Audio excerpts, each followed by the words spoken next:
In 1969, Nixon was president. Americans landed on the moon, and Houston's East End was plagued with drug abuse, dropouts, and juvenile crime. A small group of Latino students and professionals met at Willie's Bar on Navigation to talk change. We all worked in that area, so we used to go over there and have a beer or a glass of water or something. And we just started talking about the need to do something. We were motivated at the time, young and full of energy. We were all excited about contributing and doing something that would have a positive impact on the community and the city as it related to equality of education and job opportunities. A year later, the Association for the Advancement of Mexican Americans was formed. Its main focus then and now on children. Children need something to do after school.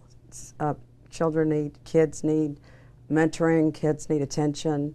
There was not a lot compared to what there is now 40 years later in terms of community centers or places where children could go. Thanks to generous donations and grants, in 1973, the George I. Sanchez School was founded. Today, some 700 students are enrolled at the Houston Charter, 200 in San Antonio. For many who are at risk, this is their last chance. Many of us don't understand doing drugs with a family member. Many of us don't understand gang violence.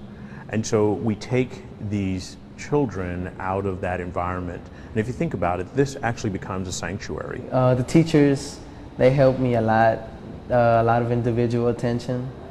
And it's just like a friendly atmosphere. I really feel comfortable here and safe. Just being here is like being at home. They actually made my hope stronger, you know. Actually now, I don't think that I'm gonna go to college. I know that I'm gonna go. Ana Becerra came to Sanchez as a freshman, pregnant. Now an honors senior, she sees a bright future. I want to get a master's in architect, but before that I want to get a major in astronomy. Those are my main goals, and I feel that if I keep on coming to the school, I would be able to achieve them, you know, even though I have my child. I had to do it for me. I had to do it for me, and I knew that if I finished school, I would be able to show her and that I finished school. Over the years, Sanchez graduates have been recognized for their outstanding test scores in math and reading. I think that we're fulfilling our mission, the vision that AAMA has regarding promoting education in this community. Because the truth of the matter is, if they don't get educated at their home campuses and nobody's out there to be courageous and give them that opportunity, then who is? And I think that's us. Since 1987, AAMA has also shared the power of knowledge with thousands of Latino adults in its Adelante Education Center, now the largest adult literacy service in Houston.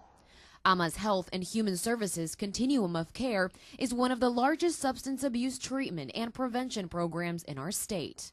Today, AAMA is ranked the 14th largest Hispanic nonprofit in the nation, serving more than 30,000 people each year. The need continues as the Hispanic population soars. 40 years ago, this community had a dropout issue. Today, this community has a dropout issue. And the dropout issue impacts the Latino student the most, in greatest numbers. So we have not solved the problem. While we have impacted many lives, we still have much work to do. Now, 40 years later, AAMA maintains that spirit of advancing the lives of Latinos laid out on that night at Willie's so long ago. They have accomplished quite, significant amount of things, but at least we'd like to think we're able to lay a foundation for that school, and I think that was a springboard to what they're doing now. The accomplishment is it's still here for 40 years. There were times that perhaps we weren't sure if it was going to carry on, but it has because people have given collectively to make a difference. We thought, well, this might be something special, that's why we gave it such a far-reaching name. But I'm very proud of it, very happy about it. I think it's wonderful.